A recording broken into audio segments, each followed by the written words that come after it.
안녕하세요.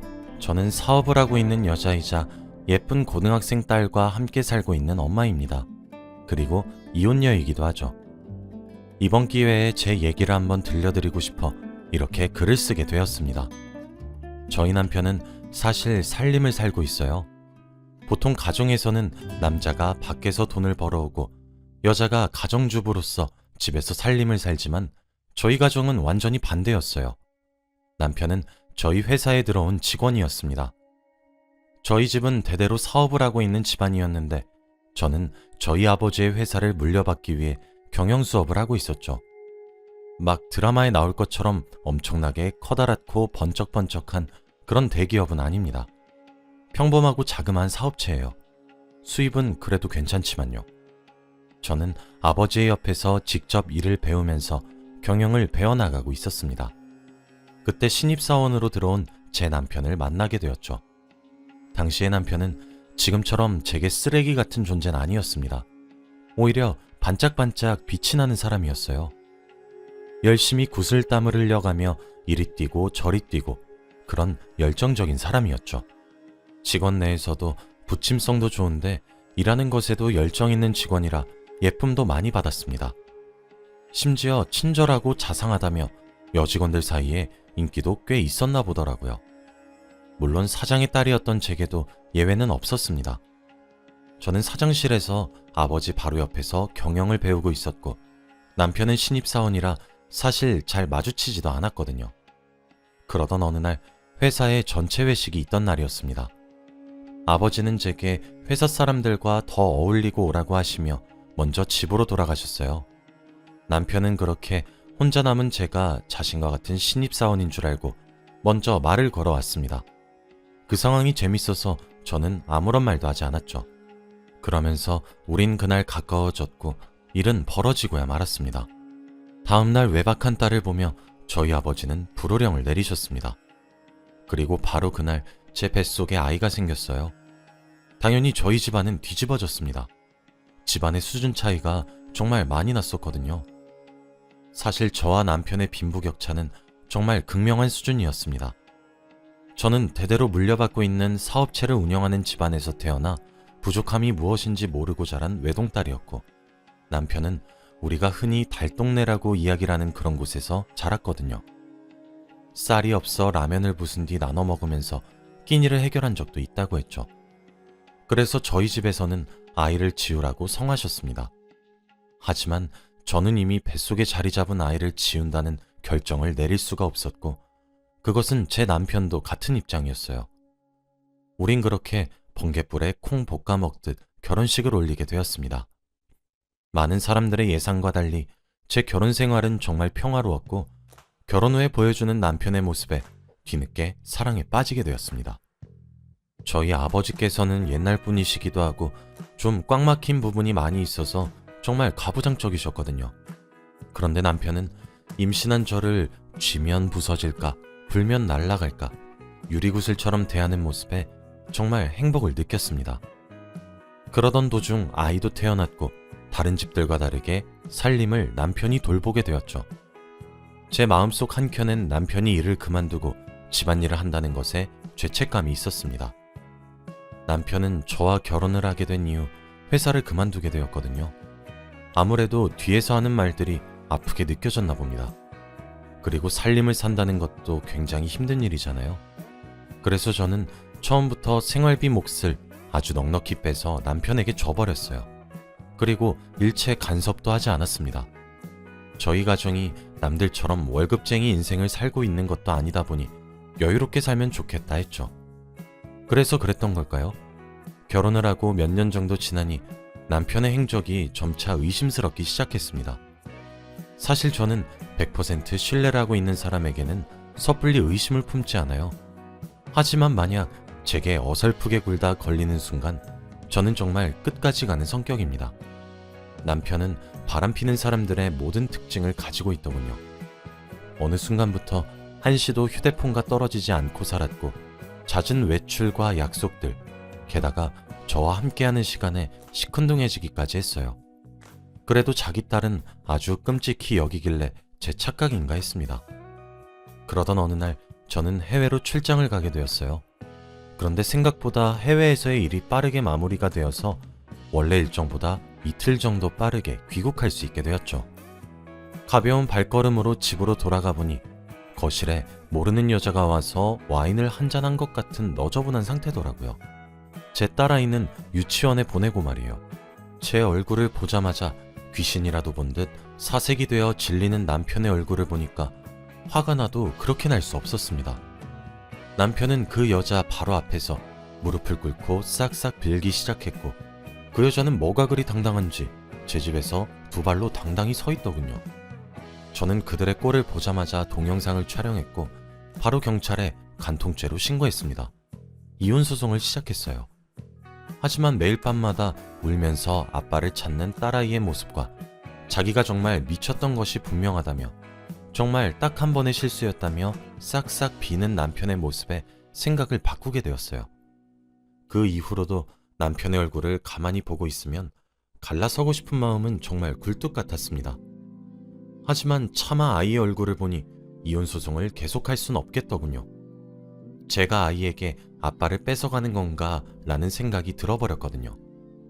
그렇게 우리는 극적으로 이혼을 하지 않고 저는 남편을 용서한 후 가슴에 묻기로 했습니다. 하지만 상간녀가 받을 처벌을 없애고 싶진 않았어요. 결국 간통죄로 인해 상간녀는 1심에서 1년의 징역을 받게 되었습니다. 저는 남편이 항소하게 만들었고 그때 고소를 취하했죠. 그래서 남편의 고소는 기각이 되었지만 상간자는 확정 판결을 받아 징역을 살게 되었죠. 사실 이 방법은 상간녀가 항소하면 끝장이었지만 그러진 않더라고요. 그 이후 저는 남편에게 쥐죽은 듯 살라고 경고했습니다.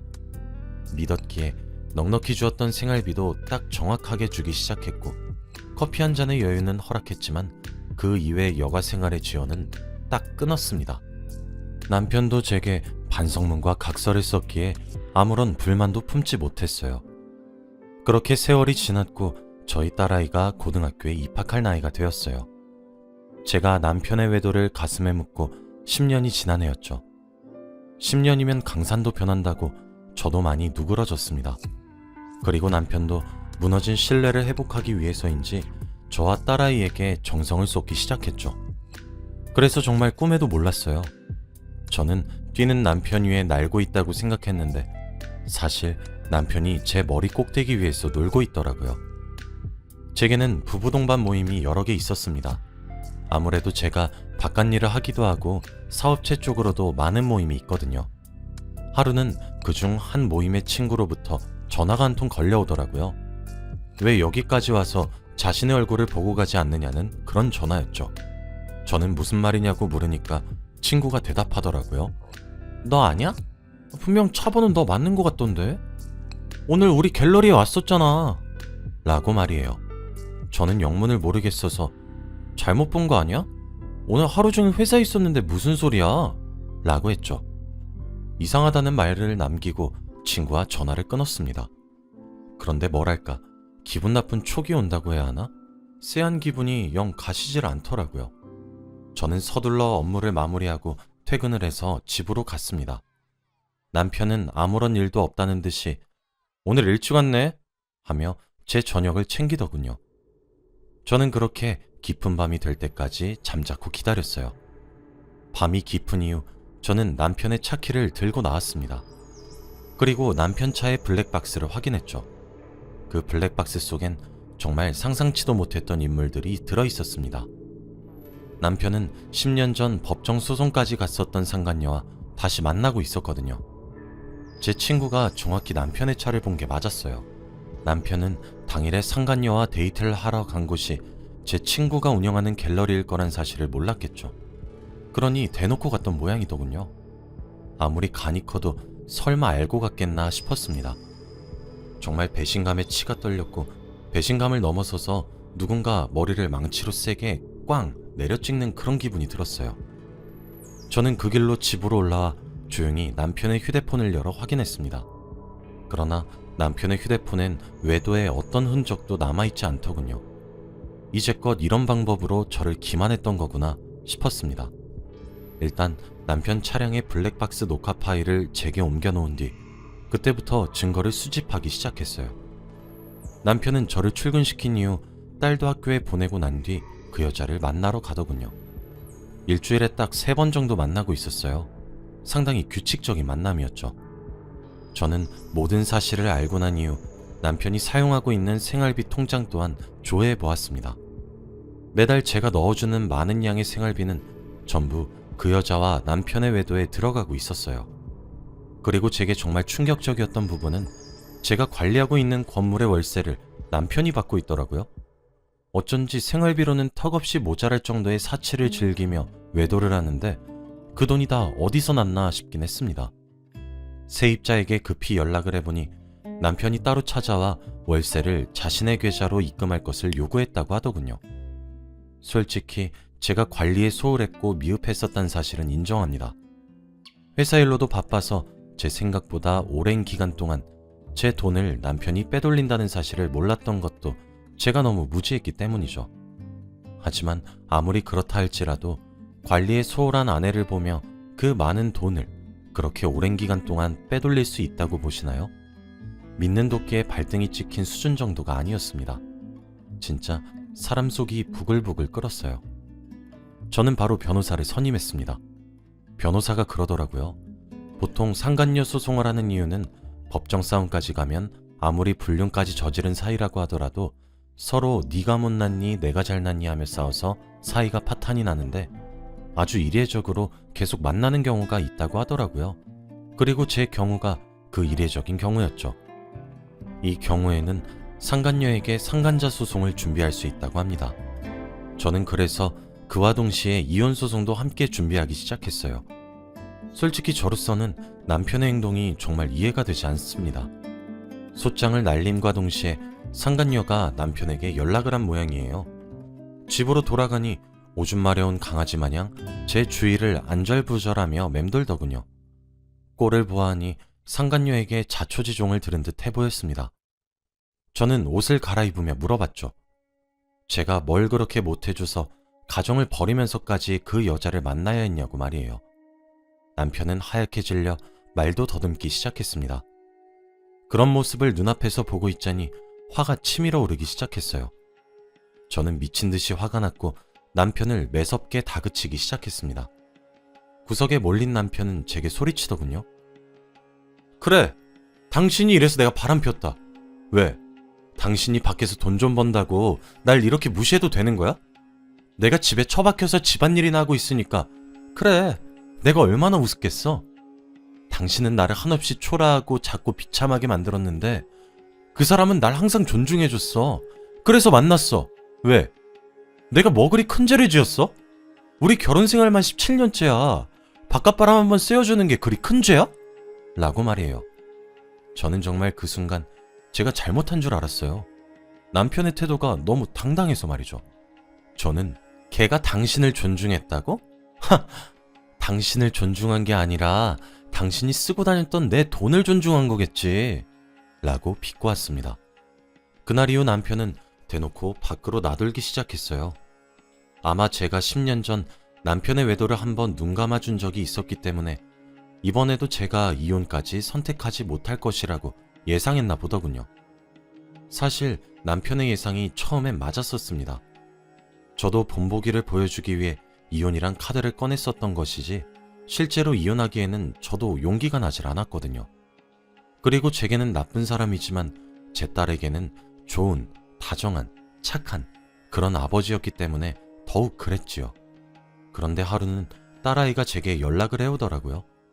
밖에서 단둘이 맛있는 음식을 먹으러 가자고 말이에요. 그때까진 몰랐습니다. 딸아이가 무슨 심정이었을지 말이죠. 저는 오랜만에 하는 딸과의 데이트라 즐겁게 시간을 보내기만 했었는데 집으로 돌아가는 길에 딸이 제게 무언가 보여주며 엄마, 이혼하면 안 돼? 라고 말을 하는 게 아니겠습니까?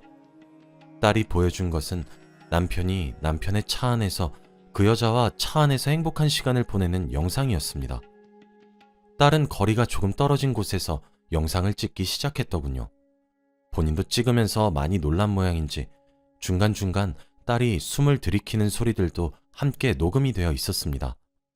저는 딸이 이런 동영상을 제게 보여주기까지 얼마나 많은 생각을 했었을지 너무나 안쓰러웠고, 그리고 무슨 심정으로 이런 영상을 찍었을지 감히 그 심정을 짐작조차 할 수 없어 남편에게 미친 듯이 화가 나기 시작했어요.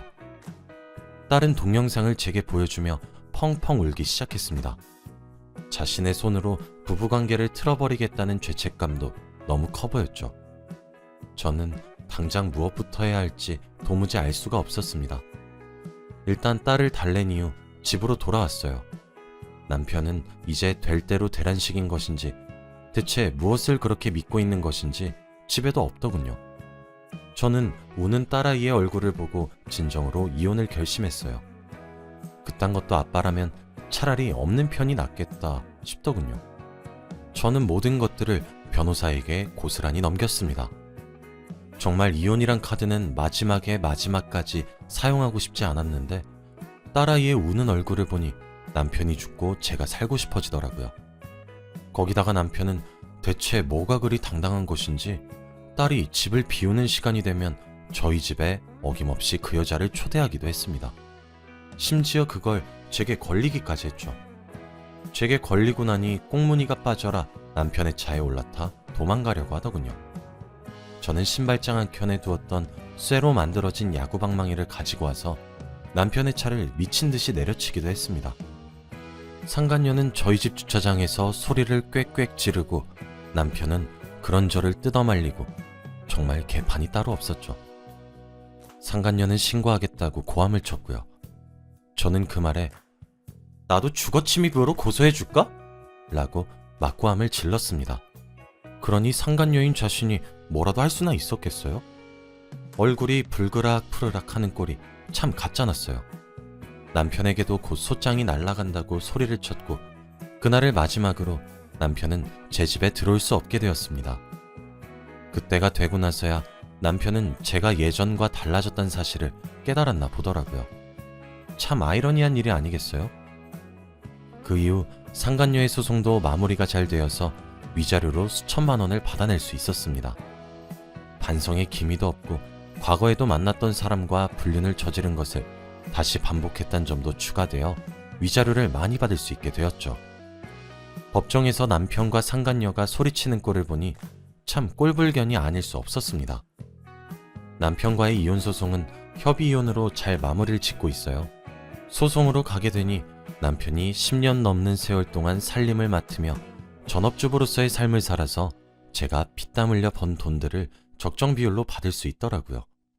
저는 이혼을 도맡아 주신 변호사에게 제 재산을 그런 방법으로 넘기기 싫다고 간곡히 부탁을 했고 제가 선임한 변호사님들께서 그들만의 노하우로 아주 원만한 합의를 이끌어냈습니다. 그래서 부서진 남편 명의로 되어 있는 승용차 한 대를 제외하고는 한 푼도 주지 않을 수 있었어요. 대신 아이의 양육비는 받지 않기로 했습니다. 어차피 줄 돈도 없을 것 같긴 하지만 말이에요. 딸아이는 저와 함께 심리치료를 다니고 있어요. 심리치료를 하는 것과 동시에 저는 딸에게 모든 진실을 알려주었습니다. 제 딸이라면 분명 이겨낼 수 있을 거라는 믿음이 있었거든요. 딸아이는 자신이 화목한 가족의 형태를 깨부신 것 같다는 죄책감에 아직 많이 힘들어하고 있긴 합니다. 저는 매번 딸아이에게 알려줘서 고맙다고 말을 해주며 이겨내길 기다리고 있어요. 아마 제 남편이자 본인의 아버지인 그 사람을 용서하지 못하겠죠. 참, 저는 제 인생에 있어서 알 만큼 아는 나이가 되었다고 생각했는데 아직도 인생은 참 알다가도 모르겠습니다. 사람 마음 하나 제대로 알기도 어렵고 사람과 사람 사이에 많은 관계가 얽혀있다는 사실이 아직도 많이 어렵네요. 남편은 그 이후 지금이라도 가정으로 돌아가면 안 되겠냐며 사정을 하고 있지만 저와 딸아이는 받은 상처가 커서 그런지 남편의 그림자 한 자락도 꼴보기가 싫어요. 시간은 많이 걸리겠지만 저도 딸아이도 이번에 받은 상처를 딛고 한층 더 성장하길 바라는 마음뿐입니다. 제 긴 이야기를 들어주셔서 감사합니다.